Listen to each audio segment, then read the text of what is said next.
ওয়া বারাকাতুহু নাহমাদুল্লাহ তাবারাকা ওয়া তাআলা সুম্মা সলাতু ওয়াসসালামু আলা রাসূলিনাল মুকাররম। এই ভিডিওতে আমরা সূরাতুন নূর সম্পর্কে আলোচনা করব। প্রথমেই পরিচিতিটা দেখে নিব। এ সূরার কেন্দ্রীয় বিষয়বস্তু হলো সমাজ থেকে অশ্লীল ও অশালীন কর্মকাণ্ডের বিলোপ সাধন এবং সচ্চরিত্রতা ও শালীনতার প্রসার দান সংক্রান্ত বিধানাবলী পেশ করা এবং সে সম্পর্কে জরুরি দিক নির্দেশনা দেওয়া।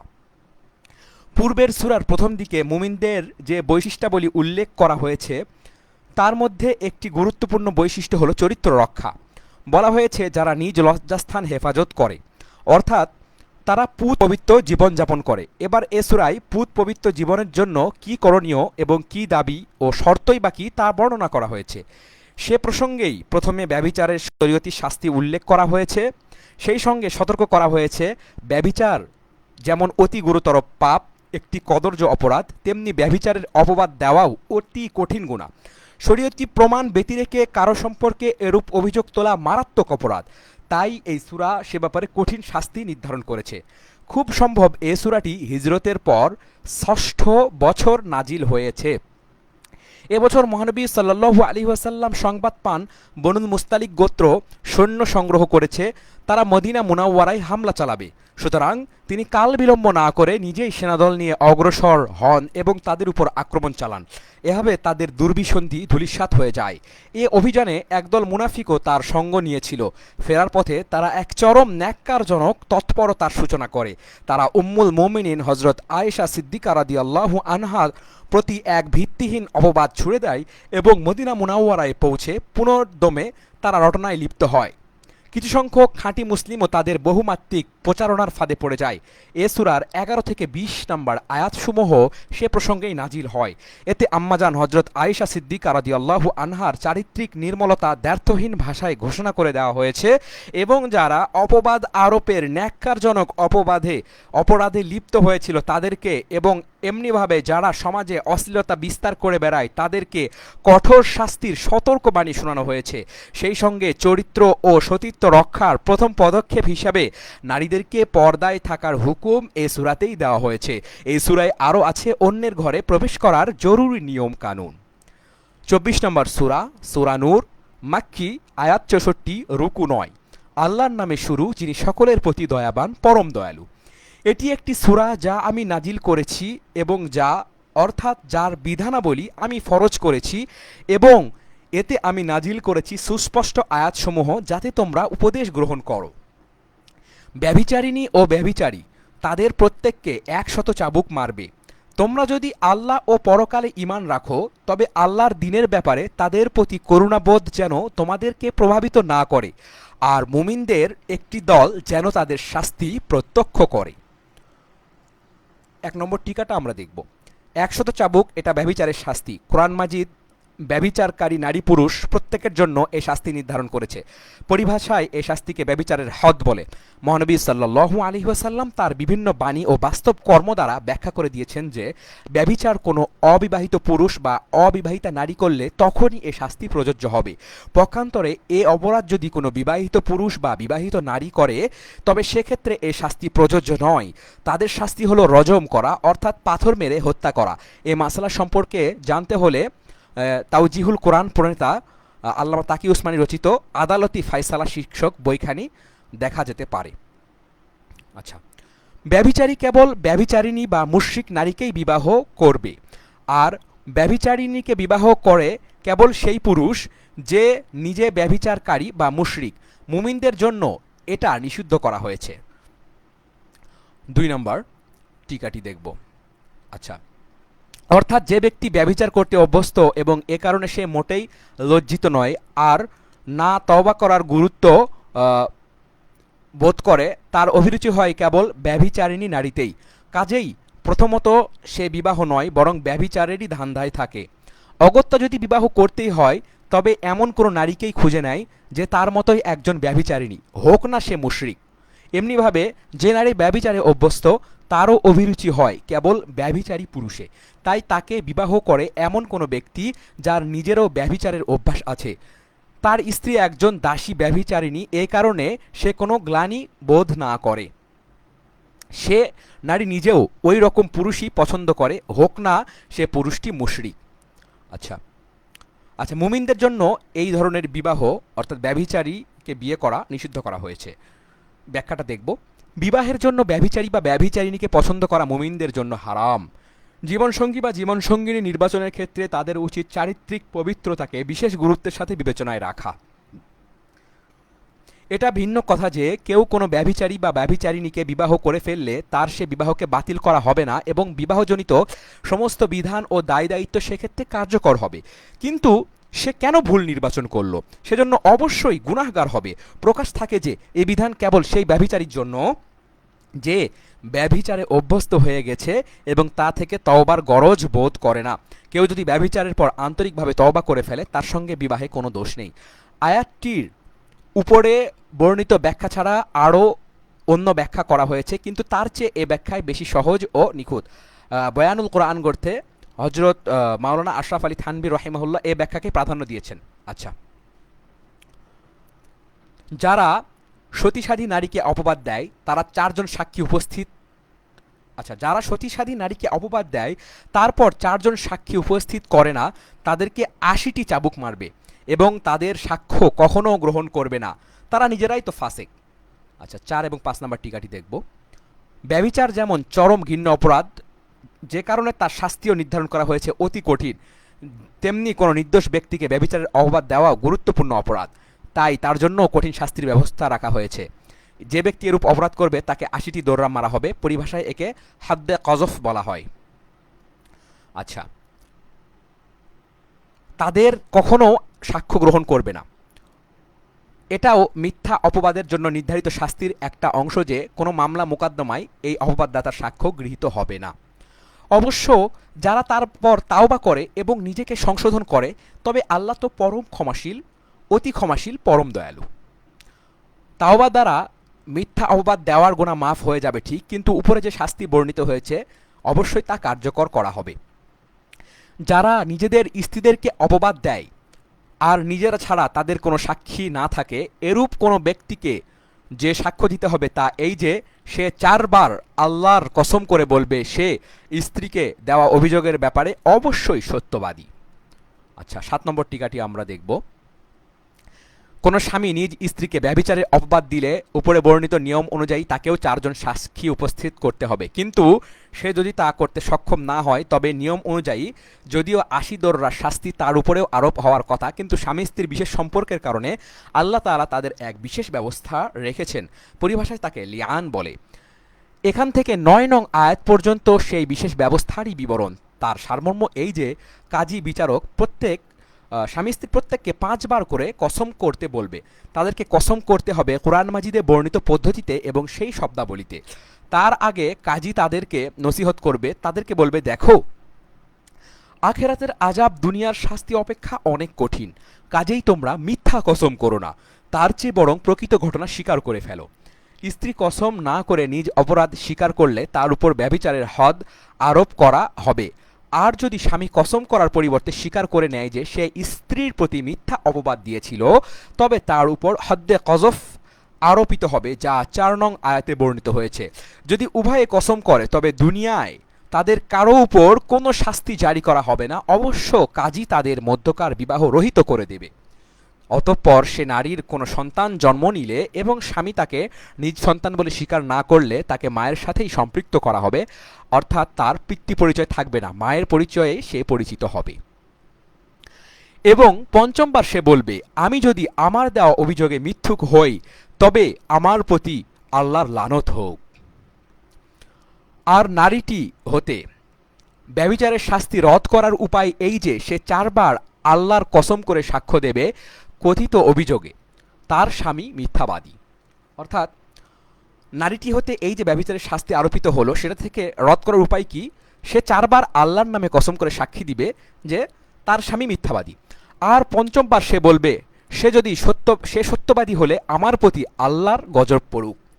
তোমাদের প্রতি আল্লাহর ফজল ও তার রহমত না হলে এবং আল্লাহ যে অত্যধিক তাওবা কবুলকারী ও হিকমতের মালিক এটা না হলে চিন্তা করে দেখো তোমাদের কি দশা হতো।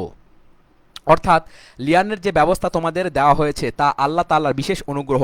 অন্যথায় স্বামী স্ত্রীর মধ্যে সাধারণ নিয়ম কার্যকর হলে মহা মুশকিল দেখা দিত। সেক্ষেত্রে কোনো স্বামী তার স্ত্রীকে অন্যের সাথে পাপকর্মে লিপ্ত দেখলেও যতক্ষণ পর্যন্ত চারজন সাক্ষী না পেত ততক্ষণ পর্যন্ত মুখ খুলতো না। মুখ খুললে নিজেকেই ৮০ দোররা খেতে হতো। লিয়ানের ব্যবস্থা দ্বারা আল্লাহ তাআলা তোমাদেরকে সেই সংকট থেকে উদ্ধার করেছেন। নিশ্চিত জেনে রেখো, যারা এই মিথ্যা অপবাদ রটনা করে এনেছে তারা তোমাদেরই মধ্যকার একটি দল।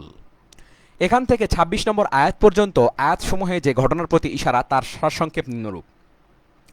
মদিনা মুনাওয়ারায় মহানবী সাল্লাল্লাহু আলাইহি ওয়াসাল্লামের শুভাগমনের পর ইসলামের ক্রমবিস্তারে যে গতি সঞ্চার হয় তা দেখে কুফরি শক্তি ক্ষোভে আক্রোশে দাঁত কিড়মির করছিল। কাফেরদের মধ্যে একদল ছিল মুনাফিক, যারা মুখে মুখে ইসলাম গ্রহণ করেছিল, কিন্তু তাদের অন্তর ছিল মহানবী সাল্লাল্লাহু আলাইহি ওয়াসাল্লামের প্রতি বিদ্বেষে ভরা। তাদের সার্বক্ষণিক চেষ্টা ছিল কিভাবে মুসলিমদের বদনাম করা যায় এবং কি উপায়ে তাদের উত্ত্যক্ত করা যায়। খোদ মদিনা মুনাওয়ারার ভেতরই তাদের বড়সড় একটি দল বাস করত।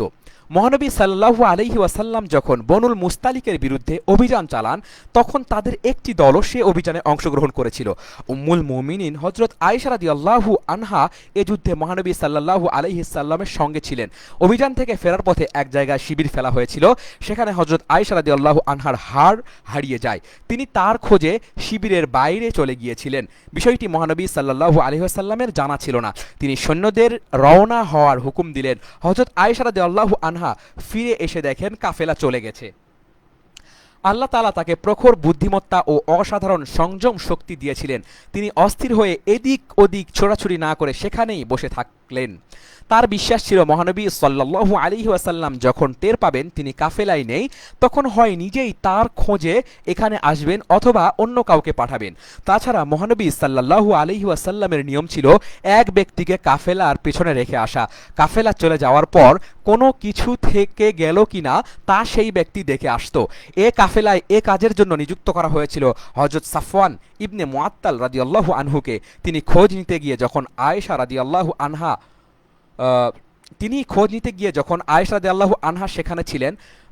যেখানে ছিলেন সেখানে পৌঁছালেন, তখন কি দুর্ঘটনা ঘটে গেছে তা বুঝে ফেললেন। কাল বিলম্ব না করে তিনি নিজের উটটি উম্মুল মুমিনিনের সামনে পেশ করলেন। তাতে সাওয়ার হয়ে তিনি মদিনা মুনাওয়ারা পৌঁছালেন। মুনাফিকদের সর্দার আব্দুল্লাহ ইবনে উবাই যখন এ ঘটনা জানতে পারল, সে তিলকে তাল করে প্রচার করতে লাগলো এবং প্রাণের চেয়েও প্রিয় এ মায়ের প্রতি এমন ন্যাক্কারজনক অপবাদ দিল যা কোনো আত্মসম্মান বোধ সম্পন্ন মুসলিমের পক্ষে উচ্চারণ করাও কঠিন। আব্দুল্লাহ ইবনে উবাই এ অপবাদকে এতটাই প্রসিদ্ধ করে তুলল যে জনা কয়েক সরলমতি মুসলিমও তার প্রচারণার ফাঁদে পড়ে গেল। মুনাফিক শ্রেণী বেশ কিছুদিন এই মাথা মুন্ডহীন বিষয় নিয়ে মেতে রইল এবং মদিনা মুনাওয়ারার শান্তিময় পরিবেশকে বিষাক্ত করে তুলল। পরিশেষে আল্লাহ তাআলা সূরা নূরের এ আয়াতসমূহ নাজিল করলেন। এর দ্বারা একদিকে হযরত আয়েশা সিদ্দিকা রাদিয়াল্লাহু আনহার চারিত্রিক নির্মলতার পক্ষে ঐশী সনদ দিয়ে দেওয়া হলো, অন্যদিকে যারা চক্রান্তটির রুই কাতলা ছিল তাদেরকে জানানো হলো কঠোর শাস্তির হুঁশিয়ারি বার্তা। ১২ নম্বর আয়াতের তর্জমা। আচ্ছা, ১১ নম্বর আয়াতের আমরা কন্টিনিউ করব। নিশ্চিত জেনে রাখো, যারা এই মিথ্যা অপবাদ রচনা করে এনেছে তারা তোমাদেরই মধ্যকার একটি দল। তোমরা একে তোমাদের জন্য অনিষ্টকর মনে করো না, বরং এটা তোমাদের জন্য কল্যাণকর। তাদের প্রত্যেকের ভাগে রয়েছে নিজ কৃতকর্মের গুনাহ। তাদের মধ্যে যে ব্যক্তি এর অর্থাৎ এ অপবাদের ব্যাপারে প্রধান ভূমিকা নিয়েছে তার জন্য আছে আরও কঠিন শাস্তি। আমরা ১০ এবং ১১ নম্বর টিকাটি দেখব। ১০ নম্বর টিকার কথা বলা হচ্ছে যে এটা তোমাদের জন্য কল্যাণকর, অর্থাৎ আপাতদৃষ্টিতে এই ঘটনাটি অত্যন্ত বেদনাদায়ক ছিল, কিন্তু পরিণাম বিচারে এটি তোমাদের পক্ষে বড়ই কল্যাণকর। এক তো এ কারণে যে যারা নবী পরিবারের বিরুদ্ধে ষড়যন্ত্র করছিল এ ঘটনা দ্বারা তাদের মুখোশ খুলে গেল। দ্বিতীয়ত এর দ্বারা মানুষের কাছে হযরত আয়েশা সিদ্দিকা রাদিয়াল্লাহু আনহার উচ্চ মর্যাদা প্রকাশ প্রতিষ্ঠিত হয়ে গেল। তৃতীয়ত এ ঘটনায় মুমিনগণ যে কষ্ট পেয়েছিল তার বিনিময়ে আল্লাহ তাআলার কাছে প্রভূত সওয়াবের অধিকারী হলো। আচ্ছা, প্রধান ভূমিকা যে রেখেছিল তার জন্য আছে কঠিন শাস্তি। এর দ্বারা আব্দুল্লাহ ইবনে উবাইকে বোঝানো হয়েছে সে ছিল মুনাফিকদের সর্দার এবং এই ষড়যন্ত্রে সেই অগ্রণী ভূমিকা রেখেছিল। যখন তোমরা এ কথা শুনেছিলে তখন কেন এমন হলো না যে মুমিন পুরুষ ও মুমিন নারীগণ নিজেদের সম্পর্কে সুধারণা পোষণ করত এবং বলে দিত এটা সুস্পষ্ট মিথ্যা? তারা অর্থাৎ অপবাদদাতাগণ এ বিষয়ে কেন 4 জন সাক্ষী উপস্থিত করল না? সুতরাং তারা যখন সাক্ষী উপস্থিত করল না, তখন আল্লাহর নিকট তারাই মিথ্যুক। দুনিয়া ও আখেরাতে তোমাদের প্রতি আল্লাহর অনুগ্রহ ও দয়া না হলে তোমরা যে বিষয়ে জড়িয়ে পড়েছিলে তজ্জন্য তোমাদেরকে স্পর্শ করত কঠিন শাস্তি। তোমরা যখন নিজ রসনা দ্বারা এ বিষয়টা একে অন্যের থেকে প্রচার করছিলে এবং নিজ মুখে এমন কথা বলছিলে যে সম্পর্কে তোমাদের কিছু জানা নেই, আর তোমরা এ ব্যাপারটাকে মামুলি মনে করছিলে, অথচ আল্লাহর কাছে এটা ছিল গুরুতর। 12 নম্বর টিকা। নিষ্ঠাবান ও খাঁটি মুমিনদের অধিকাংশেরই বিশ্বাস ছিল এ ঘটনা সম্পূর্ণ মিথ্যা ও গুরুতর অপবাদ। তা সত্ত্বেও মুনাফিকদের সোৎসাহ প্রচারণার ফলে মুমিনদের মজলিসেও এ নিয়ে কথা শুরু হয়ে গিয়েছিল। এ আয়াত সাবধান করেছে যে এরূপ ভিত্তিহীন বিষয়ে মুখ খোলাও কারো জন্য জায়েজ নয়। তোমরা যখন এ কথা শুনেছিলে তখনই কেন বলে দিলে না, এ কথা মুখে আনার কোনো অধিকার আমাদের নেই, হে আল্লাহ তুমি পবিত্র? এটা তো মারাত্মক অপবাদ। আল্লাহ তোমাদেরকে উপদেশ দিচ্ছেন এরকম আর কখনো যেন না করো যদি তোমরা মুমিন হয়ে থাকো। আল্লাহ তোমাদের সামনে হেদায়েতের বাণী সুস্পষ্ট রূপে বর্ণনা করেছেন। আল্লাহ জ্ঞানেরও মালিক, হেকমতেরও মালিক। স্মরণ রেখো, যারা মুমিনদের মধ্যে অশ্লীলতার প্রসার হোক এটা কামনা করে তাদের জন্য দুনিয়া ও আখিরাতে আছে যন্ত্রণাময় শাস্তি, এবং আল্লাহ জানেন তোমরা জানো না। যদি না তোমাদের প্রতি আল্লাহর ফজল ও রহমত থাকত এবং না হতেন আল্লাহ অতি মমতাশীল পরম দয়ালু, তবে রক্ষা পেতে না তোমরাও। হে মুমিনগণ, তোমরা শয়তানের অনুগামী হইও না। কেউ শয়তানের অনুগামী হলে শয়তান তো সর্বদা অশ্লীল ও অন্যায় কাজেরই নির্দেশ দেবে। তোমাদের প্রতি আল্লাহর ফজল ও রহমত না হলে তোমাদের মধ্যে কেউ কখনো পাক পবিত্র হতে পারত না। আল্লাহ যাকে চান পবিত্র করে দেন এবং আল্লাহ সকল কথা শোনেন ও সকল বিষয় জানেন। তোমাদের মধ্যে যারা সম্পদ ও সচ্ছলতার অধিকারী তারা যেন এরূপ কসম না করে যে আত্মীয় স্বজন, অভাবগ্রস্ত ও আল্লাহর পথে হিজরতকারীদের কিছু দেবে না। তারা যেন ক্ষমা করে ও ঔদার্য প্রদর্শন করে। তোমরা কি কামনা করো না আল্লাহ তোমাদের ত্রুটি বিচ্যুতি ক্ষমা করুন? আল্লাহ অতিশয় ক্ষমাশীল, পরম দয়ালু। 13 নম্বর টিকা। যে 2-3 জন সরল পান মুসলিম মুনাফিকদের অপপ্রচারের শিকার হয়েছিলেন তাদের একজন মিস্তা ইবনে আসাসা রাদিয়াল্লাহু আনহু। তিনি একজন মুহাজির সাহাবী ছিলেন। হযরত আবু বকর সিদ্দিক রাদিয়াল্লাহু আনহুর সঙ্গে তার আত্মীয়তা ছিল। তিনি গরিব ছিলেন। তখন সিদ্দিক আকবর রাদিয়াল্লাহু আনহু তাকে আর্থিক সাহায্য করতেন। তিনি যখন জানতে পারলেন মিস্তা রাদিয়াল্লাহু আনহু হযরত আয়েশা সিদ্দিকা রাদিয়াল্লাহু আনহা সম্পর্কে অনুচিত কথাবার্তা বলেছে, তখন শপথ করলেন আমি ভবিষ্যতে কখনো আর্থিক সাহায্য করব না। হযরত মিস্তা রাদিয়াল্লাহু আনহুর ভুল অবশ্যই হয়েছিল, কিন্তু তিনি সে ভুলের উপরই গোঁ ধরে বসে থাকেননি, বরং সেজন্য অনুতপ্ত হয়েছিলেন ও খাঁটি মনে তওবা করেছিলেন। তাই আল্লাহ তাআলা সতর্ক করে দেন যে তাকে আর্থিক সহযোগিতা না করার শপথ করা উচিত নয়। যখন তিনি তাওবা করে ফেলেছেন তাকে ক্ষমা করা উচিত, বিশেষত এ কারণেও যে তোমাদের তো কত ভুল ত্রুটি হয়ে থাকে। তোমরা কি চাও না আল্লাহ তাআলা সেগুলো ক্ষমা করে দিন? তা চাইলে তোমরা অন্যের প্রতি ক্ষমাপ্রবণ হও, তাহলে আল্লাহ তাআলার কাছে তোমরাও ক্ষমাপ্রাপ্ত হবে। এ আয়াত নাজিল হলে হযরত আবু বকর সিদ্দিক রাদিয়াল্লাহু আনহু চিৎকার করে বলে ওঠেন, অবশ্যই হে আমাদের রব, আমরা চাই তুমি আমাদের ক্ষমা করো। অনন্তর তিনি পুনরায় তার অর্থ সাহায্য জারি করে দেন এবং কসমের কাফফারা আদায় করেন, সেই সাথে ঘোষণা করেন আর কখনো এই সাহায্য বন্ধ করব না।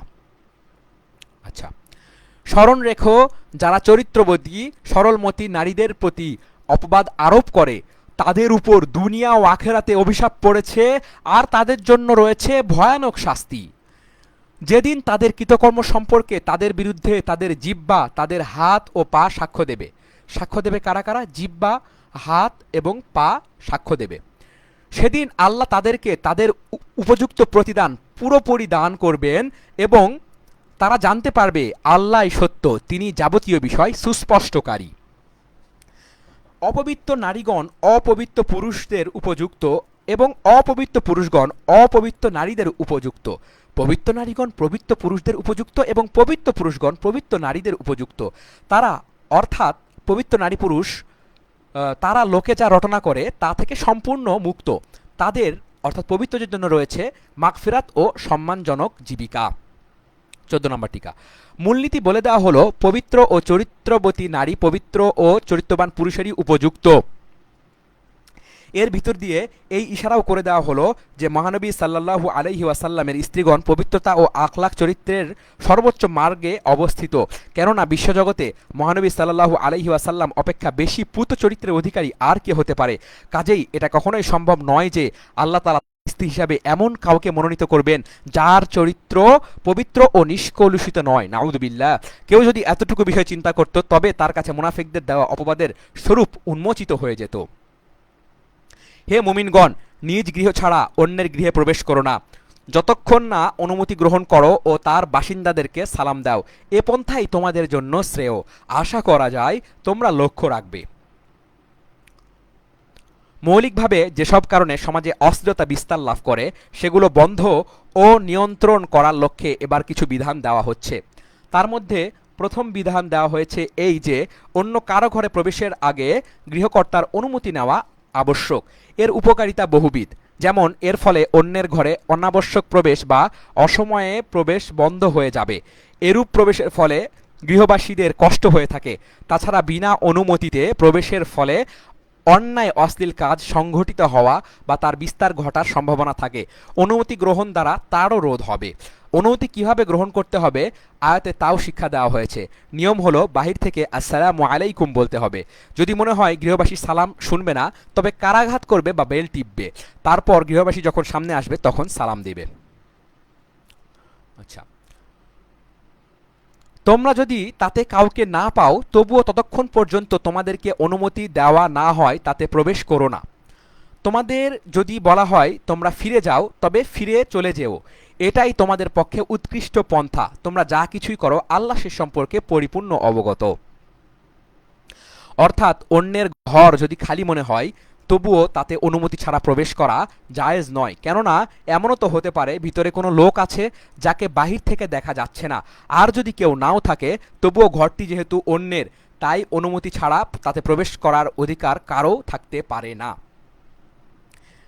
যে ঘরে কেউ বাস করে না এবং তা দ্বারা তোমাদের উপকার গ্রহণের অধিকার আছে তাতে তোমাদের অনুমতি ছাড়া প্রবেশে কোনো গুনাহ নেই। মানে যে ঘরে কেউ বাস করে না এবং সে ঘরে যদি তোমাদের যাওয়ার প্রয়োজন পড়ে সে ঘরে তোমরা অনুমতি ছাড়া প্রবেশ করতে পারো। তোমরা যে কাজ প্রকাশ্যে করো যা গোপনে করো আল্লাহ তা জানেন। এর দ্বারা পাবলিক নিবাস বোঝানো হয়েছে যা ব্যক্তি বিশেষের মালিকানাধীন নয়, বরং সাধারণভাবে তা যে কারো ব্যবহার করার অনুমতি রয়েছে। যেমন গণমুসাফিরখানা, হোটেলের বহিরাংশ, হাসপাতাল, ডাকঘর, পার্ক, মাদ্রাসা ইত্যাদি। অনুমতি গ্রহণ সংক্রান্ত বিধিবিধানের জন্য মাআরিফুল কুরআন গ্রন্থে আলোচ্য আয়াতের তাফসির দেখতে হবে। তাতে বিশদ আলোচনা ও ব্যাখ্যা বিশ্লেষণের সাথে এ সংক্রান্ত জরুরি মাসাইল উল্লেখ করা হয়েছে। মুমিন পুরুষদের বলো তারা যেন তাদের দৃষ্টি অবনত রাখে এবং তাদের লজ্জাস্থানের হেফাজত করে। এটাই তাদের জন্য উৎকৃষ্ট পন্থা। তারা যা কিছু করে আল্লাহ সে সম্পর্কে পরিপূর্ণ অবগত। এবং মুমিন নারীদের বলো তারা যেন তাদের দৃষ্টি অবনত রাখে এবং তাদের লজ্জাস্থানের হেফাজত করে এবং নিজেদের ভূষণ অন্যদের কাছে প্রকাশ না করে, যা আপনি প্রকাশ পায় তা ছাড়া। এটা দ্বারা কি বোঝানো হয়েছে? এখানে ভূষণ দ্বারা শরীরের সেই অংশ বোঝানো হয়েছে যাতে অলংকার বা আকর্ষণীয় পোশাক পরিধান করা হয়। এভাবে এ আয়াতে নারীদের হুকুম করা হয়েছে তারা যেন গায়ের মাহরাম বা পরপুরুষের সামনে নিজেদের গোটা শরীর বড় চাদর বা বোরকা দ্বারা ঢেকে রাখে, যাতে তারা তার সাজসজ্জার অঙ্গসমূহ দেখতে না পায়। তবে শরীরের এরকম অংশ যদি কাজকর্ম করার সময় আপনিই খুলে যায় বা বিশেষ প্রয়োজনবশত খোলার দরকার পড়ে তবে তা গুনাহ হবে না। সে সম্পর্কে বলা হয়েছে যা আপনি প্রকাশ পায় তাছাড়া। ইবনে জারির তাবারি রাহিমাহুল্লাহ তার তাফসির গ্রন্থে উল্লেখ করেছেন, হযরত আব্দুল্লাহ ইবনে মাসউদ রাদিয়াল্লাহু আনহু বলেন, নারী যে চাদর দ্বারা শরীর ঢাকে এ ব্যতিক্রম দ্বারা সেটাই বোঝানোর উদ্দেশ্য যেহেতু তা আবৃত করা সম্ভব নয়। হযরত আব্দুল্লাহ ইবনে আব্বাস রাদিয়াল্লাহু আনহুর ব্যাখ্যা করেন, বিশেষ প্রয়োজনে যদি চেহারা বা হাত খুলতে হয় তবে এ আয়াত তার অনুমতি দিয়েছে, কিন্তু চেহারাই যেহেতু রূপ ও সৌন্দর্যের কেন্দ্রস্থল তাই সাধারণ অবস্থায় তার ঢেকে রাখতে হবে, যেমন সূরা আহজাবে হুকুম দেওয়া হয়েছে 59 নম্বর আয়াতে। হ্যাঁ, বিশেষ প্রয়োজন দেখা দিলে সেটা ভিন্ন কথা, তখন চেহারাও খোলা যাবে, কিন্তু পুরুষের প্রতি নির্দেশ হলো তখন যেন সে নিজ দৃষ্টি অবনমিত রাখে, যেমন এর আগের আয়াতে বলা হয়েছে। এবং তারা যেন তাদের ওড়নার আঁচল নিজ বক্ষদেশে নামিয়ে দেয় এবং নিজেদের ভূষণ যেন স্বামী, পিতা, শ্বশুর পুত্র, স্বামীর পুত্র, ভাই, ভাতিজা, ভাগিনেও, আপন নারীগণ যারা নিজ মালিকানাধীন যৌন কামনা জাগে না এমন খেদমতগার এবং নারীদের গোপনীয় অঙ্গ সম্পর্কে অজ্ঞ বালক ছাড়া আর কারো সামনে প্রকাশ না করে। মুসলিম নারীদের উচিত ভূমিতে এভাবে পদক্ষেপ না করা যাতে তাদের গুপ্ত স্বাদ জানা হয়ে যায়। হে মুমিনগণ, তোমরা সকলে আল্লাহর কাছে তওবা করো যাতে তোমরা সফলতা অর্জন করো। আচ্ছা, এবার নিজেদের ভূষণ এটার ব্যাখ্যা দেখব। অর্থাৎ যে সকল পুরুষের সামনে নারীর পর্দা রক্ষা করা জরুরি নয়, এবার তাদের তালিকা দেওয়া হচ্ছে। আচ্ছা, এই তালিকায় কতজন আছে বা যাদের সামনে পর্দা করতে হবে না?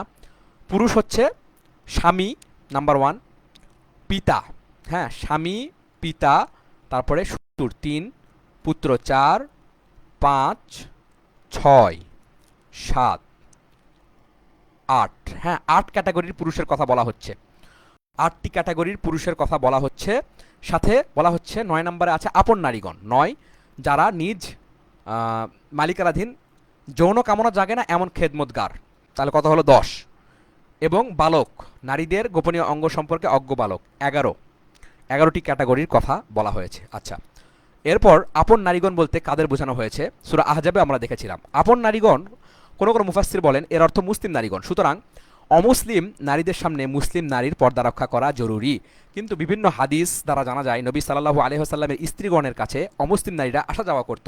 এর দ্বারা উপরিউক্ত ব্যাখ্যা প্রশ্নবিদ্ধ হয়। কাজেই অন্যান্য মুফাসসিরগণ বলেন আপন নারীগণ বলতে এমন নারীদের বোঝানো হয়েছে যাদের সঙ্গে মেলামেশা হয়ে থাকে, তা মুসলিম নারী হোক বা অমুসলিম নারী। নারীদের জন্য এরূপ নারীর সঙ্গে পর্দা করা জরুরি নয়। ইমাম রাজি রহিমাহুল্লাহ ও আল্লামা আলুসি রহিমাহুল্লাহ এই ব্যাখ্যাকেই প্রাধান্য দিয়েছেন মাআরিফুল কোরআন। আচ্ছা, নিজ মালিকানাধীন। আচ্ছা, যারা নিজ মালিকানাধীন এর দ্বারা দাসীগণকে বোঝানো হয়েছে। দাসী চাকরানি নয়, মুসলিম হোক বা অমুসলিম তার সঙ্গে পর্দা করা আবশ্যিক নয়। কোনো কোনো ফকিহ গোলামকেও এর অন্তর্ভুক্ত করেছিল, অর্থাৎ তার সঙ্গেও পর্দা নেই। যৌন কামনা জাগে না এমন খেদমতগার। যৌন কামনা জাগে না এমন খেদমতগার কোরআন মাজিদে শব্দ ব্যবহার করা হয়েছে আত্তাবিঈনা, অর্থাৎ এমন লোক যে অন্যের অধীনে থাকে। অধিকাংশ মুফাসসির বলেন এক ধরনের হাবাগোবা লোক থাকে যারা কোনো পরিবারের সঙ্গে লেগে থাকে, তাদের ফরমাস খাটে, তারা কিছু দিলে খায় কিংবা কোনো মেহমানের সাথে জুটে যায় এবং বিনা দাওয়াতে হাজির হয়ে যায়। পেটে কিছু খাবার দেওয়া ছাড়া তাদের আর কোনো লক্ষ্য নেই। যৌন চাহিদারও কোনো ব্যাপারও তাদের থাকে না। সেকালেও এ ধরনের লোক ছিল। আয়াতের ইশারা তাদের দিকেই। ইমাম শাবি রহিমাহুল্লাহ বলেন এর দ্বারা বয়স্ক চাকর বাকরকে বোঝানো হয়েছে। বয়সজনিত জরায় তাদের অন্তর থেকে নারী আসক্তি লোপ পেয়ে গেছে। তাফসিরে ইবনে জারির। আচ্ছা, নারীদের গোপনীয় অঙ্গ সম্পর্কে অজ্ঞ বালক ব্যাখ্যাটা কি? অর্থাৎ সেই নাবালেক শিশু নরনারীর যৌন সম্পর্ক বিষয়ে যার কোনো ধারণা সৃষ্টি হয়নি। আচ্ছা, মুসলিম নারীদের উচিত ভূমিতে এভাবে পদক্ষেপ না করা যাতে তাদের গুপ্ত স্বাদ জানা হয়ে যায়। ব্যাখ্যাটা কি? অর্থাৎ পায়ে যদি নুপুর পরা থাকে তবে হাঁটার সময় এমনভাবে পা ফেলবে না যে নুপুরের আওয়াজ কেউ শুনতে পায় বা অলঙ্কারের পারস্পরিক ঘর্ষণজনিত কোনো আওয়াজ গায়রে মাহারাম পুরুষের কানে পৌঁছে। আচ্ছা,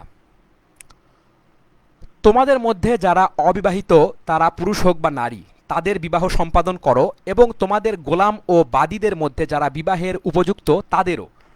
তারা অভাবগ্রস্ত হলে আল্লাহ নিজ অনুগ্রহে তাদেরকে অভাব মুক্ত করে দেবেন। আল্লাহ অতি প্রাচুর্যময়, সর্বজ্ঞ। এ সূরায় অশ্লীলতা ও ব্যভিচার রোধ করার লক্ষ্যে যেমন বিভিন্ন বিধিবিধান দেওয়া হয়েছে, তেমনি মানুষকে উৎসাহিত করা হয়েছে সে যেন তার স্বভাবগত যৌন চাহিদা বৈধ পন্থায় পূরণ করে।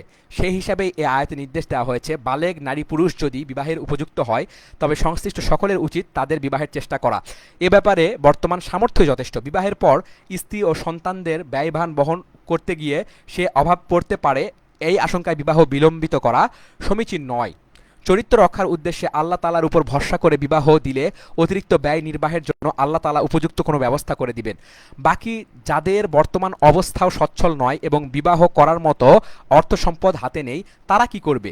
পরের আয়াতে বলা হয়েছে আল্লাহ নিজ অনুগ্রহে যতক্ষণ পর্যন্ত তাদেরকে সামর্থ্য দান করেন ততক্ষণ পর্যন্ত তারা সংযম অবলম্বন করবে এবং নিজ চরিত্র রক্ষায় যত্নবান থাকবে। আর যাদের বিবাহ করার সামর্থ্য নেই তারা সংযম অবলম্বন করবে যতক্ষণ না আল্লাহ নিজ অনুগ্রহে তাদেরকে অভাবমুক্ত করেন। তোমাদের মালিকানাধীন দাস দাসীদের মধ্যে যারা মুকাতাবা করতে চায় তোমরা তাদের সঙ্গে মুকাতাবা করবে যদি তাদের মধ্যে ভালো কিছু দেখো, এবং হে মুসলিমগণ, আল্লাহ তোমাদেরকে যে সম্পদ দিয়েছেন তা থেকে এরূপ দাস দাসীদেরকেও দাও। নিজ দাসীদেরকে দুনিয়ার ধন সম্পদ অর্জনের জন্য ব্যভিচারে বাধ্য করো না, যদি তারা পূত পবিত্র থাকতে চায়। যদি কেউ তাদেরকে বাধ্য করে, তবে তাদেরকে বাধ্য করার পর অর্থাৎ দাসীদের প্রতি আল্লাহ তো অতি ক্ষমাশীল, পরম দয়ালু। এবার আমরা ব্যাখ্যাগুলো দেখব। মুকাতাবা করবে, এর ব্যাখ্যাটা কি? দাস দাসীর প্রচলন থাকাকালে অনেক সময় দাস দাসীগণ অর্থের বিনিময়ে মুক্তি লাভের জন্য মুনিবদের সাথে চুক্তিবদ্ধ হতো। উভয় পক্ষের সম্মতিক্রমে নির্দিষ্ট পরিমাণ অর্থ ধার্য করা হতো। তারা যথাসময়ে মনিবকে সে অর্থ পরিশোধ করলে দাসত্ব থেকে মুক্ত হয়ে যেত। মুক্তি লাভের জন্য সম্পাদিত এই চুক্তিকেই মুকাতাবা বা কিতাবা বলা হয়। এ আয়াতে মনিবদেরকে উৎসাহ দেওয়া হয়েছে, দাস দাসীগণ এরূপ চুক্তি করতে চাইলে তারা যেন তাতে সম্মত হয়, আর অন্যান্য মুসলিমকে উৎসাহ দেওয়া হয়েছে তারা যেন এরূপ দাস দাসীর মুক্তির লক্ষ্যে তাদেরকে অর্থ সাহায্য করে। আয়াতে বলা হয়েছে যদি তাদের মধ্যে ভালো কিছু দেখো, অর্থাৎ যদি মনে হয় এরূপ চুক্তি দাস দাসীর পক্ষে বাস্তবিকই কল্যাণকর হবে, অর্থাৎ মুক্তি লাভের পর তারা চুরি, ব্যভিচার, অন্যায়, অপকর্ম করে বেড়াবে না, এরূপ ক্ষেত্রে অবশ্যই তাদেরকে মুক্তি লাভের সুযোগ করে দেওয়া উচিত, যাতে তারা মুক্তি লাভের পর আত্মসংশোধনের পথে উন্নতি লাভ করতে পারে এবং কোথাও বিবাহ করতে চাইলে স্বাধীনভাবে তা করতে সমর্থ হয়, দাসত্বের কারণে ক্ষেত্র সংকুচিত না থাকে। তাফসিরে উসমানী। আচ্ছা, নিজ দাসীদেরকে দুনিয়ার ধন সম্পদ অর্জনের জন্য ব্যভিচারে বাধ্য করো না। জাহিলি যুগের রেওয়াজ ছিল দাস দাসী মালিকগণ তাদের দাসীদের দিয়ে দেহ বিক্রি করাতো এবং তাদেরকে ব্যভিচারে বাধ্য করে অর্থ উপার্জন করত। এই আয়াত তাদের সেই ঘৃণ্য প্রথাকে একটি গুরুতর গুনাহ সাব্যস্ত করত, সমাজ থেকে তার মূলোৎপাটন করেছে। আচ্ছা, 28 নম্বর টিকাটি দেখব। অর্থাৎ যেই দাসীকে তার ইচ্ছার বিরুদ্ধে ব্যভিচারে বাধ্য করা হয়েছে, সে যদি ব্যভিচার থেকে বাঁচার যথাসাধ্য চেষ্টা করে থাকে, তবে সে যেহেতু অপারগ হয়ে তা করেছে, তাই তার কোনো গুনাহ হবে না এবং ব্যভিচারের শরীর শাস্তিও তার উপর আরোপিত হবে না। হ্যাঁ, যে ব্যক্তি তার সাথে ব্যভিচার করেছে তাকে অবশ্যই শরীর শাস্তি দেওয়া হবে, এবং যেই মনিব তাকে দেহ বিক্রি করতে বাধ্য করেছে, বিচারকও তাকে উপযুক্ত শাস্তি তাজির দেবে। আমি তোমাদের প্রতি নাজিল করেছি প্রতিটি বিষয়ের স্পষ্টকারক আয়াত, তোমাদের পূর্ববর্তী জাতিসমূহের দৃষ্টান্ত এবং মুত্তাকিদের জন্য উপকারী উপদেশ। আল্লাহ আকাশমণ্ডলী ও পৃথিবীর নূর। আচ্ছা, টিকাটি দেখি। আল্লাহ আকাশমণ্ডলী ও পৃথিবীর নূর, এ বাক্যের সরল অর্থ তো এই যে আসমান ও জমিনের সমস্ত মাখলুক হেদায়েতের আলো পায় কেবল আল্লাহ তাআলারই নিকট থেকে। তবে এর আরও গূঢ় অর্থ ও গভীর তাৎপর্য রয়েছে। এর ভেতর আছে পণ্ডিত মনস্ক ব্যক্তিবর্গের চিন্তার খোরাক, আছে তত্ত্বানুসন্ধানকারীদের জন্য কৌতূহলী অভিযাত্রার আহ্বান। ইমাম গাজালি রাহিমাহুল্লাহ এই আয়াতের ব্যাখ্যায় স্বতন্ত্র নিবন্ধ রচনা করেছেন। তিনি অত্যন্ত সূক্ষ্ম দার্শনিক ভঙ্গিতে এর ব্যাখ্যা করেছেন। ইমাম রাজি রাহিমাহুল্লাহ নিজ তাফসির গ্রন্থে এই আয়াতের অধীনে সম্পূর্ণ নিবন্ধটি উদ্ধৃত করেছেন। জ্ঞান পিপাসু পাঠকের তা পড়া উচিত। আল্লাহ আকাশমণ্ডলী ও পৃথিবীর নূর, তার নূরের দৃষ্টান্ত যেন এক তাক যাতে আছে এক প্রদীপ। প্রদীপটি একটি কাঁচের আবরণের ভিতর, কাঁচও এমন যেন এক উজ্জ্বল নক্ষত্র মুক্তার মতো চমকাচ্ছে। প্রদীপটি বরকতময় জয়তুন বৃক্ষের তেল দ্বারা প্রজ্বলিত, যা কেবল প্রাচ্যেরও নয়, কেবল পাশ্চাত্যেরও নয়। মনে হয় যেন আগুনের ছোঁয়া না লাগলেও তা এমনিও আলো দেবে। নূরের উপর নূর, আল্লাহ যাকে চান তার নূরে উপনীত করেন। আল্লাহ মানুষের কল্যাণার্থে দৃষ্টান্ত বর্ণনা করেন। আল্লাহ প্রতিটি বিষয়ে সম্যক জ্ঞাত। আচ্ছা, আমরা ব্যাখ্যাগুলো দেখব। তার নূরের দৃষ্টান্ত এমন এক তাক যাতে আছে প্রদীপ। ইমাম রাজি রাহিমাহুল্লাহ বলেন, সূর্যের আলো যদিও প্রদীপের আলো অপেক্ষা অনেক বেশি, তা সত্ত্বেও আল্লাহ তাআলা হেদায়েতের আলোকে সূর্যের আলোর সাথে নয় বরং প্রদীপের সাথে তুলনা করেছেন। এর কারণ এখানে উদ্দেশ্য হলো এমন হেদায়েতের দৃষ্টান্ত দেখানো যা গোমরাহির অন্ধকারের মাঝখান থেকে পথ প্রদর্শন করে, আর সেই দৃষ্টান্ত প্রদীপের দ্বারাই হয়। কেননা প্রদীপই সর্বদা অন্ধকারের ভেতর থেকে আলো দান করে। সূর্যের ব্যাপারটা সেরকম নয়। সূর্যের বর্তমানে অন্ধকারের অস্তিত্বে থাকে না, ফলে অন্ধকারের সাথে তার তুলনা যুগপৎভাবে প্রকাশ পায় না। তাফসিরে কাবীর। আচ্ছা, তা কেবল প্রাচ্যেরও নয়, পাশ্চাত্যেরও নয়। অর্থাৎ সে বৃক্ষ এমন অবারিত স্থানে অবস্থিত, সূর্য পূর্বে থাকুক বা পশ্চিম দিকে, তার আলো সর্বাবস্থাতে পড়ে। এরূপ গাছের ফল খুব ভালো হয়, তা পাকেও ভালো, এবং তার তেল খুব স্বচ্ছ ও উজ্জ্বল হয়। আচ্ছা, আগুনের ছোঁয়া না লাগলেও তা এমনি আলো দেবে। পাকা জৈতুনের তেল খাঁটি হলে তা বড় স্বচ্ছ ও ঝলমলে মনে হয়, দূর থেকে মনে হয় তা থেকে আলো ঠিক রাখছে। আল্লাহ ঘরগুলোকে উচ্চ মর্যাদা দিতে এবং তাতে তার নাম উচ্চারণ করতে আদেশ করেছেন। তাতে সকাল ও সন্ধ্যায় তাসবিহ পাঠ করে এমন লোক, তাসবিহ পাঠ করে কারা?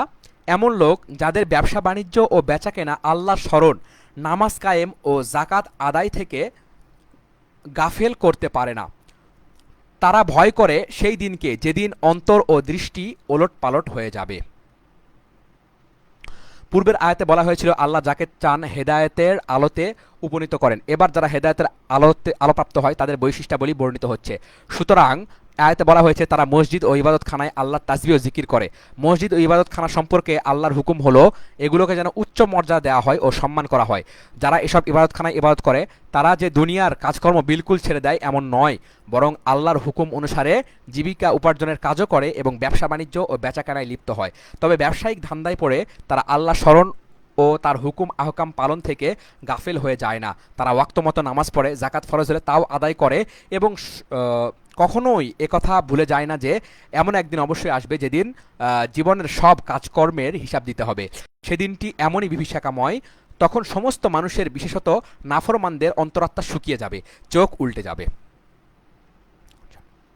ফলে আল্লাহ তাদেরকে তাদের কাজের উত্তম বিনিময় দান করবেন এবং নিজ অনুগ্রহে আরও কিছু দিবেন। আল্লাহ যাকে চান তাকে দান করেন অপরিমিত। নিজ অনুগ্রহে অতিরিক্ত আরও কিছু দিবেন। আল্লাহ তাআলা সৎকর্মের যেসব পুরস্কার দান করবেন তার কিছু কিছু তো কোরআন ও হাদিসে জানিয়ে দেওয়া হয়েছে, আবার অনেক কিছু রাখা হয়েছে অব্যক্ত। এ আয়াতে কৌতূহলোদ্দীপক ভাষায় বলা হয়েছে কোরআন ও হাদিসে যা প্রকাশ করা হয়েছে পুণ্যবানদের প্রাপ্তব্য পুরস্কার তার মধ্যেই সীমিত নয়, বরং আল্লাহ তাআলা তার বাইরেও এমন অনেক নিয়ামত দান করবেন যা কোরআন হাদিস তো বর্ণিত হয়নি, কারো অন্তর তা কল্পনা করতেও সক্ষম নয়। এবং অন্যদিকে যারা কুফর অবলম্বন করেছে তাদের কার্যাবলী যেন মরুভূমির মরীচিকা, যাকে পিপাসার্ত লোক মনে করে পানি। অবশেষে যখন সে তার কাছে পৌঁছে তখন বুঝতে পারে তা কিছুই নয়। সেখানে সে পায় আল্লাহকে। আল্লাহ তার হিসাব পরিপূর্ণরূপে চুকিয়ে দেন। আল্লাহ অতি দ্রুত হিসাব নিয়ে নেন। আচ্ছা, তখন সে জানতে পারে তা কিছুই নয়, পানি মনে করে যায়, কিন্তু যে দেখে তা কিছুই নয় সেটা। মরুভূমিতে যে বালুরাশি চিকচিক করে দূর থেকে তাকে দেখে মনে হয় পানি, আসলে তা তো পানি নয়, মরিচিকা, আরবিতে বলে সারব। সফরকালে মুসাফিরগণ ভ্রমবশত তাকে পানি মনে করে বসে, কিন্তু বাস্তবে তা কিছুই নয়। ঠিক এরকমই কাফেরগণ যে ইবাদত ও সৎকর্ম করে আর ভাবে বেশ নেকি কামাচ্ছে, প্রকৃত প্রস্তাবে তার কিছুই কামাই হয় না, তা মরিচিকার মতোই ফাঁকি। আচ্ছা, আল্লাহ তার হিসাব পরিপূর্ণরূপে চুকিয়ে দেন। যারা আখেরাতে বিশ্বাস করে কিন্তু তাওহীদ ও রিসালাতকে স্বীকার করে না, এটা সেই সকল কাফেরের উপমা। বোঝানো হচ্ছে কাফেরগণ তাদের যেসব কাজ সম্পর্কে মনে করে আখেরাতে তা তাদের উপকারে আসবে, প্রকৃতপক্ষে কখনোই তা উপকারে আসবে না। মৃত্যুর পর তারা দেখতে পাবে আল্লাহ তাআলা তাদের সকল কাজের হিসাব বুঝিয়ে দেবেন পুরোপুরি। তারপর দেখা যাবে তারা তাদের কৃতকর্মের কারণে জান্নাতে নয় বরং সম্পূর্ণরূপে জাহান্নামের উপযুক্ত হয়ে গেছে। এভাবে তারা দেখতে পাবে তাদের কর্ম তাদের কোনো উপকারে আসেনি, বরং ক্ষতিরই কারণ হয়েছে। অথবা তাদের কার্যাবলীর দৃষ্টান্ত এরকম, যেন গভীর সমুদ্রে বিস্তৃত অন্ধকার, যাকে আচ্ছন্ন করে তরঙ্গ, যার উপর আরেক তরঙ্গ এবং তার উপর মেঘরাশি। এভাবে স্তরের উপর স্তরে বিন্যস্ত আধারপুঞ্জ। কেউ যখন নিজ হাত বের করে তাও দেখতে পায় না। বস্তুত আল্লাহ যাকে আলো না দেন তার নসিবে কোনো আলো নেই। যেসব কাফের আখেরাতকেও মানে না, এটা তাদের দৃষ্টান্ত। বিশ্বাসের দিক থেকে এরা অধিকতর নিঃস্ব হওয়ার কারণে এরা এতটুকু আলো পাবে না যতটুকু প্রথমোক্ত দল পেয়েছিল। তারা তো অন্তত এই আশা করতে পেরেছিল যে তাদের কর্ম আখেরাতে তাদের উপকারে আসবে, কিন্তু এই দলের সেরকম আশারও লেশমাত্র থাকবে না। কোনো কোনো মুফাসসির উপমা দুটির পার্থক্য ব্যাখ্যা করেছেন এভাবে যে কাফেরদের কর্ম দুরকম হয়ে থাকে। এক, সেই সকল কাজ যাকে তারা পুণ্য মনে করে করে এবং সেই বিশ্বাসেই তা করে, তাদের আশা তা করলে তাদের উপকার হবে। এই জাতীয় কাজের দৃষ্টান্ত হলো মরীচিকা। 2, এমন সব কাজ যাকে তারা পুণ্য মনে করে না এবং তাতে তাদের উপকারের আশাও থাকে না। এর দৃষ্টান্ত হলো পুঞ্জীবিত অন্ধকার যাতে আলোর লেশমাত্র থাকে না। এখানে সমুদ্র গর্ভের অন্ধকার হলো তাদের কুফুরি আকিদা বিশ্বাসের উপমা। তাহলে সমুদ্র গর্ভের অন্ধকার বলে কোনটি বোঝানো হয়েছে? তাদের কুফুরি আকিদা বিশ্বাসের উপমা। তাতে এক তরঙ্গ তাদের অসৎকর্মের আর দ্বিতীয় তরঙ্গ তাদের জেদ ও হঠকারিতার উপমা। এভাবে উপর নিচ স্তর বিশিষ্ট নিবিড় অন্ধকার পুঞ্জীভূত হয়ে গেল। এরূপ ঘন অন্ধকারের ভেতর মানুষ যেমন নিজের হাতও দেখতে পায় না, তেমনিভাবে কুফর ও নাফরমানির অন্ধকারে আচ্ছন্ন থাকার কারণে তারা নিজেদের স্বরূপও উপলব্ধি করতে পারছে না।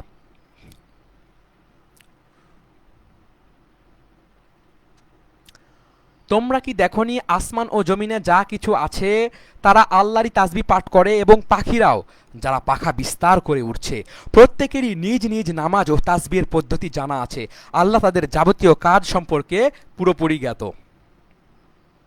সূরা বনী ইসরাঈলে আল্লাহ তাআলা ইরশাদ করেছেন, বিশ্বজগতের প্রতিটি বস্তু আল্লাহ তাআলা তাসবিহ পাঠ করে, কিন্তু তোমরা তাদের তাসবিহ বুঝতে পারো না।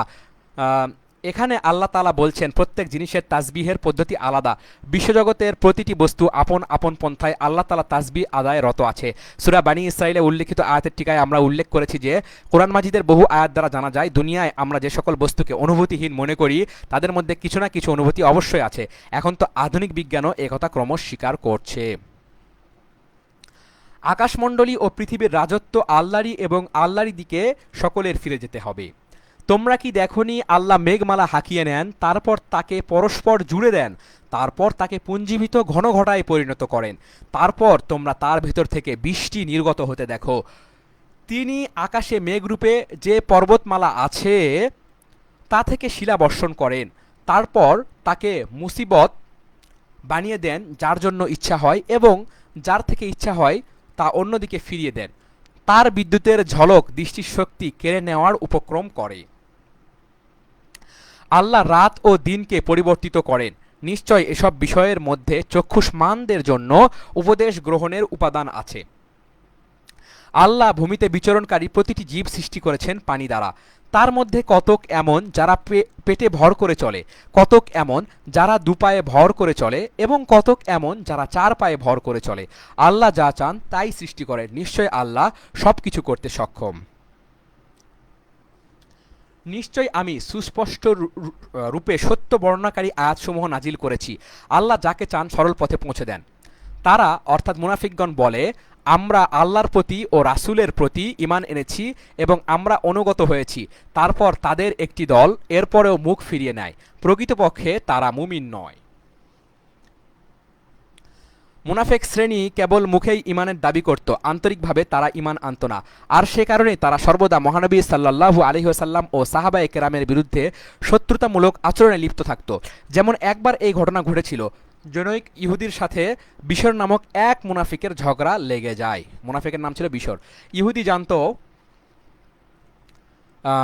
মহানবী সাল্লাল্লাহু আলাইহি ওয়াসাল্লামের বিচার সর্বদা ইনসাফ ভিত্তিক হয়। তাই সে বিশরকে প্রস্তাব দিল, চলো মহানবী সাল্লাল্লাহু আলাইহি ওয়াসাল্লামের কাছে যাই, তিনি আমাদের মধ্যে মীমাংসা করে দিবেন। বিশর তো মুনাফিক, তার মনে ছিল ভয়, তাই সে মহানবী সাল্লাল্লাহু আলাইহি ওয়াসাল্লামকে বিচারক মানতে রাজি হলো না।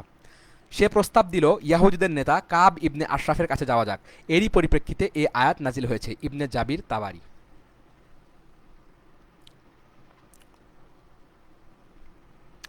তাদেরকে যখন আল্লাহ ও তার রাসূলের দিকে ডাকা হয় যাতে রাসূল তাদের মধ্যে মীমাংসা করে দেন, তখন সহসা তাদের একটি দল মুখ ফিরিয়ে নেয়।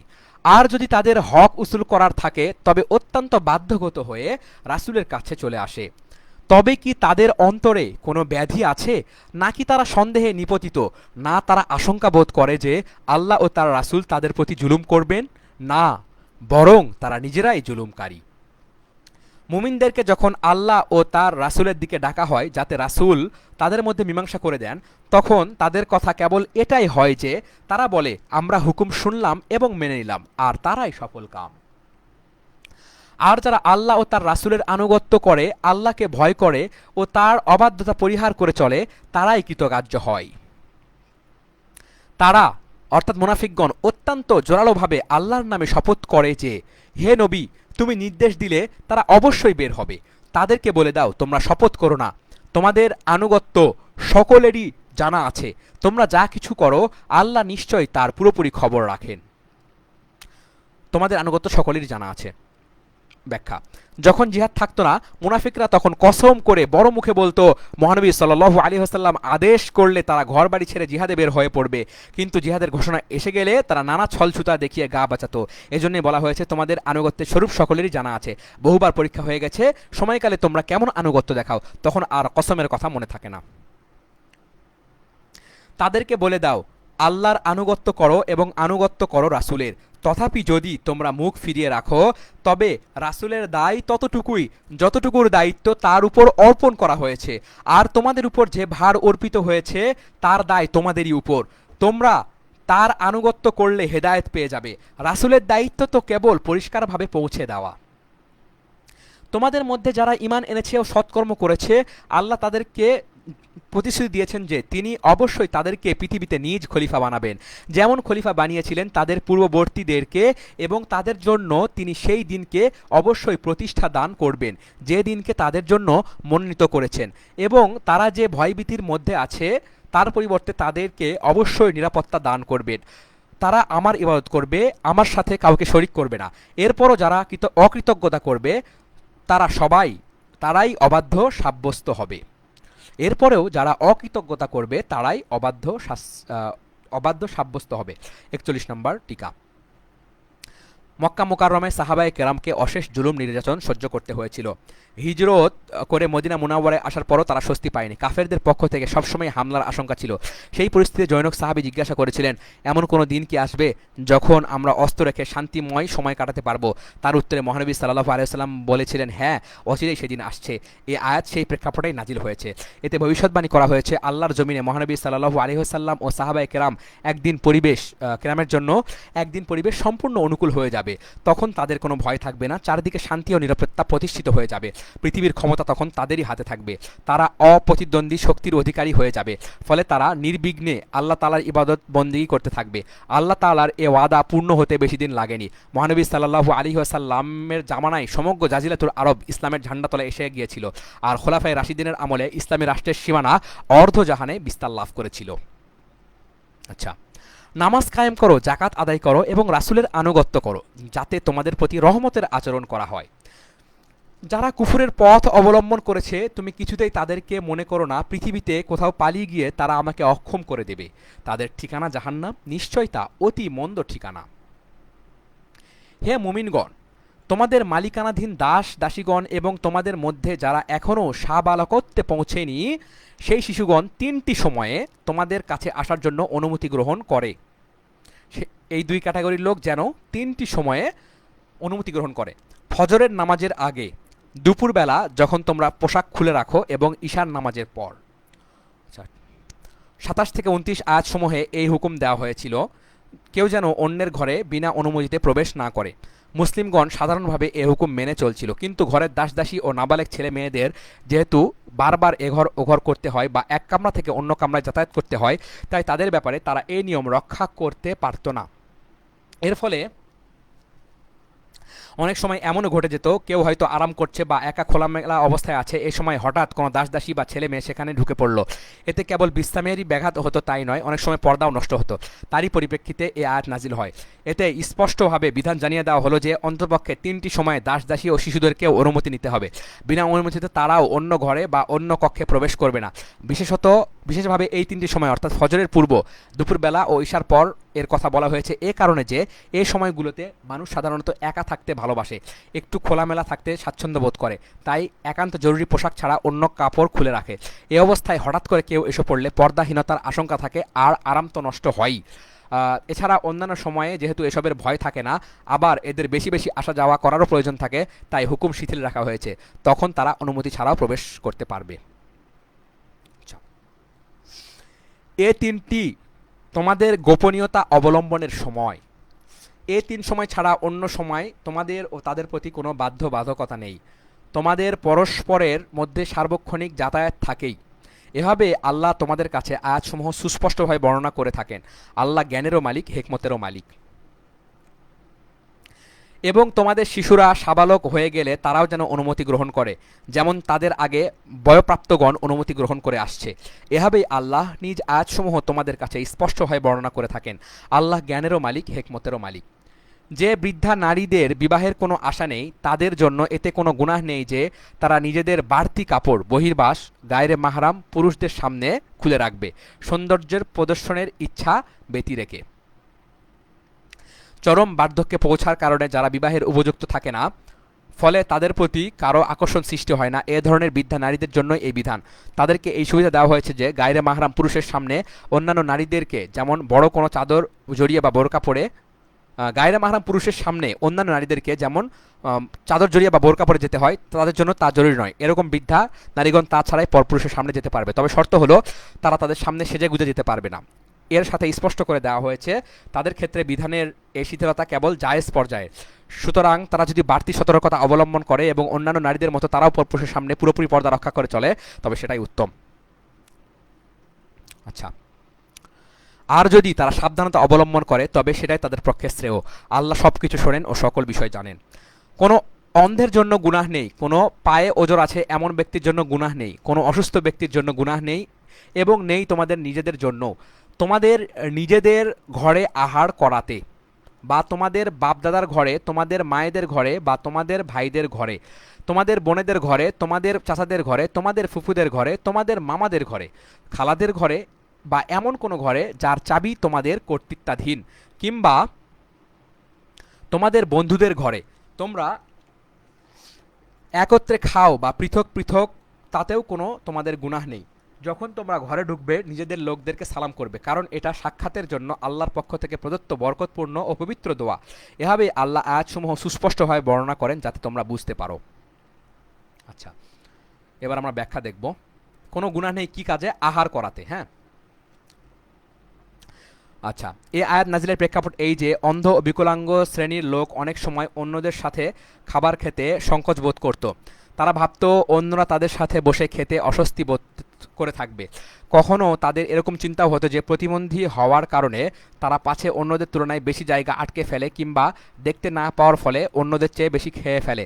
অপরদিকে অনেক সময় সুস্থ ব্যক্তিরাও মনে করত মাজুর হওয়ার কারণে তারা হয়তো সুস্থদের সাথে একযোগে চলতে পারবে না, হয়তো কম খাবে, নয়তো খাদ্যের পাত্র থেকে অন্যদের মতো নিজ অভিরুচি বা নিজ প্রয়োজন অনুযায়ী খাবার তুলে নিতে পারবে না।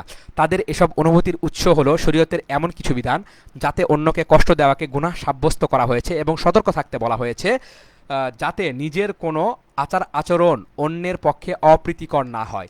সেই সঙ্গে আছে যৌথ জিনিসপত্র ব্যবহারের সতর্কতা অবলম্বনের নির্দেশ। তো এ আয়াত স্পষ্ট করে জানিয়ে দিয়েছে যে আপনজনেদের হৃদ্যতাপূর্ণ পরিবেশে এতটা হিসাবি দৃষ্টির দরকার নেই। আচ্ছা, এবং তোমাদের বাপদাদার ঘরে, মায়েদের ঘরে, ভাইদের ঘরে ৪৫ নাম্বার টিকা। আরব জাতির মধ্যে আত্মীয় স্বজন ও বন্ধু বান্ধবদের পারস্পরিক চালচলনের ক্ষেত্রে দৃষ্টিভঙ্গি ছিল বড় উদার। উপরে যে সকল আত্মীয় স্বজনের কথা বলা হলো তারা যদি অনুমতি ছাড়া একে অন্যের ঘর থেকে কিছু খেয়ে ফেলতো সেটাকে দোষের তো মনে করা হতোই না, বরং তারা তাতে অত্যন্ত খুশি হতো। যখন বিধান দেওয়া হলো কারো জন্য অন্যের কোনো বস্তু তার আন্তরিক সম্মতি ছাড়া ব্যবহার করা জায়েজ নয়, তখন সাহাবায়ে কেরাম এ ব্যাপারে সতর্ক হয়ে গেলেন। কোনো কোনো সাহাবী এত কঠোরতা অবলম্বন করলেন যে যদি কারো বাড়িতে যেতেন আর গৃহকর্তা উপস্থিত না থাকতো তবে সেখান থেকে খাদ্য গ্রহণ করতে দ্বিধাবোধ করতেন। গৃহকর্ত্রী ও তার ছেলেমেয়েরা আতিথেয়তা স্বরূপ কিছু পেশ করলে তারা চিন্তা করতেন ঘরের আসল মালিক তো উপস্থিত নেই, তার অনুমতি ছাড়া এখানে খাওয়া আমাদের কি সমীচীন হবে?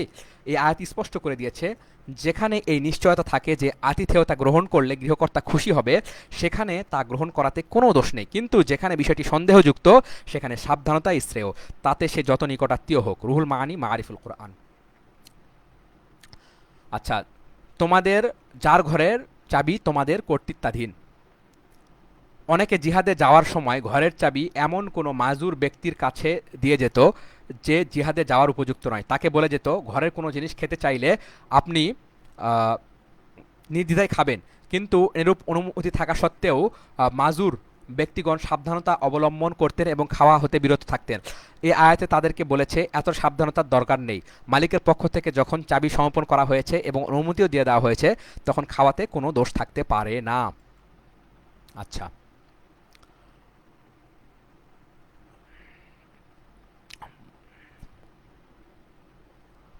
মুমিন তো কেবল তারাই যারা আল্লাহ ও তার রাসূলকে আন্তরিকভাবে মানে এবং যখন রাসূলের সাথে সমষ্টিগত কোনো কাজে শরিক হয় তখন তার অনুমতি ছাড়া কোথাও যায় না। আয়াতটি নাজিল হয়েছিল খন্দক যুদ্ধের প্রাক্কালে। এ যুদ্ধে আরবের বেশ কয়েকটি গোত্র একাট্টা হয়ে মদিনা মুনাওয়ারায় হামলা করতে এসেছিল। মহানবী সাল্লাল্লাহু আলাইহি ওয়াসাল্লাম প্রতিরক্ষামূলক ব্যবস্থা হিসেবে মদিনা মুনাওয়ারার পাশে পরীক্ষা খননের সিদ্ধান্ত নিয়েছিলেন। তিনি মুমিনদেরকে একত্র করে খনন কার্য বন্টন করে দিলেন। তারা সকলে কাজ করে যাচ্ছিলেন। কারো কোনো প্রয়োজন দেখা দিলে মহানবী সাল্লাল্লাহু আলাইহি ওয়াসাল্লামের কাছে অনুমতি নিয়ে যেতেন। কিন্তু মুনাফিকরা ছিল এর সম্পূর্ণ বিপরীত। একে তো তারা এ কাজে অংশ নিতেই অলসতা করত, আর যদি কখনো এসেও পড়তো নানা বাহানায় চলে যেত, অনেক সময় অনুমতি ছাড়াই চুপি চুপি সরে পড়তো।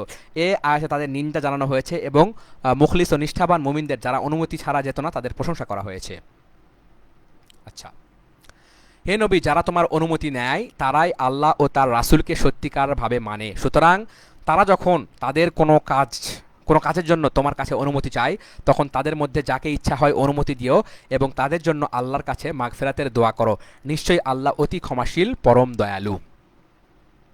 হে মানুষ, তোমরা নিজেদের মধ্যে রাসূলের ডাককে তোমাদের পারস্পরিক ডাকের মতো মামুলি মনে করো না। রাসূল যে ডাক দেন সে ডাকটা নর্মাল ডাক হিসাবে মনে করো না, সেটা বলা হচ্ছে। সমপর্যায়ের লোক যখন একে অন্যকে ডাকে তখন বিশেষ গুরুত্ব দেওয়া হয় না। কাজেই তাতে সাড়া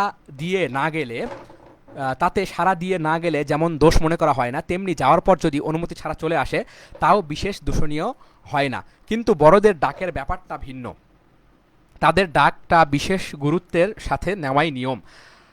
আর সে ডাক যদি হয় রাসূলের, তার গুরুত্ব অপরিসীম। আয়াতে বলা হচ্ছে যখন রাসূল সাল্লাল্লাহু আলাইহি ওয়াসাল্লাম তোমাদের কোনো কাজের জন্য ডাকেন তখন তাকে তোমাদের আপোষের ডাকের মতো মামুলি গণ্য করো না, যে চাইলে সাড়া দিলে আর চাইলে সাড়া দিলে না। বরং তার ডাকে বিশেষ গুরুত্বের সাথে সাড়া দিয়ে পত্রপাত ছুটে যাওয়া উচিত। আর যাওয়ার পরও যেন এমন না হয় ইচ্ছা হলো আর অনুমতি ছাড়া উঠে গেলে। যদি যাওয়ার বিশেষ প্রয়োজন দেখা দেয় তবে তার কাছ থেকে অনুমতি নিয়ে তবেই যাবে। এ আয়াতের এরকম তর্জমাও করা সম্ভব যে তোমরা রাসূলকে ডাকার বিষয়টি তোমরা পরস্পরে একে অন্যের ডাকার মতো মামুলি গণ্য করো না। এই হিসাবে ব্যাখ্যা হবে, তোমরা রাসূলুল্লাহ সাল্লাল্লাহু আলাইহি ওয়াসাল্লামকে লক্ষ্য করে যখন কোনো কথা বলবে তখন তোমরা নিজেরা একে অন্যকে যেমন ডাক দিয়ে থাকো, যেমন হে অমুক শোনো, সেভাবে ডাক দিও না, বরং তাকে লক্ষ্য করে ইয়া মুহাম্মদ বলা কিছুতেই উচিত নয়। তাকে লক্ষ্য করে ইয়া মুহাম্মদ বলা কিছুতেই উচিত নয়, বরং তাকে সম্মানের সাথে ইয়া রাসূলুল্লাহ বলে সম্বোধন করা চাই। আচ্ছা, তোমাদের মধ্যে যারা একে অন্যের আড়াল নিয়ে চুপিসারে সরে পড়ে আল্লাহ তাদেরকে ভালো করে জানেন।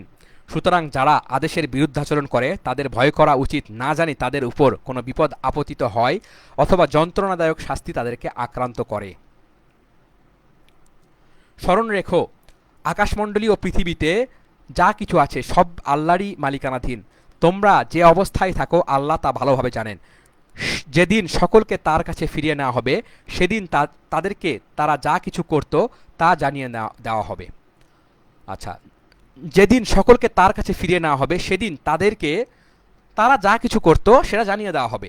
আল্লাহ প্রতিটি বিষয় সম্পর্কে সম্যক জ্ঞাত। আলহামদুলিল্লাহ, আমরা সরল অনুবাদ শেষ করেছি। আসসালামু আলাইকুম ওয়া রাহমাতুল্লাহি ওয়া বারাকাতুহু।